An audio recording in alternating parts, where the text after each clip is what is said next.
नमस्कार मंडळी, व्हेज फ्रँकी बनवण्यासाठी इथे मी मैद्याची पोळी करून घेतलेली आहे। स्टफिंगसाठी कांदा, शिमला मिरची आणि कोबी चिरून घेतला होता। आता इथे मी लसूण, हिरवी मिरची आणि कोथिंबीर घेतले। बटाटे उकडून घेतलेले आहेत। आता ह्याच्यामध्ये घालण्यासाठी मी बटाट्याचं सारण तयार करते। त्यामध्ये हळद, तिखट, मीठ, चाट मसाला घातला आणि इथे मी मिरची आणि लसूणची फोडणी करून घेतले, तडका करून घेतला। तो याच्यामध्ये घातलेला आहे। बटाट्याच्या सारणामध्ये कोथिंबीर घातली आहे। बघा, आपलं सारण तयार झालेलं आहे फ्रँकीमध्ये घालण्यासाठी। इथे मी ह्या पोळी होती जी मैद्याची, त्याला शेजवान चटणी लावून घेतलेली आहे।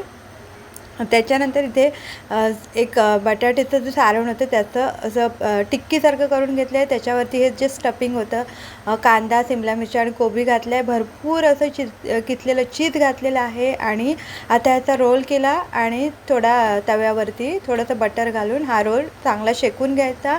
अगदी छान चवीलासुद्धा ही फ्रँकी लागते। लहानांपासून मोठ्यांपर्यंत सगळ्यांना आवडेल अशी ही फ्रँकी आहे। व्हिडिओ आवडला तर लाईक करा, चॅनलला सबस्क्राईब करा।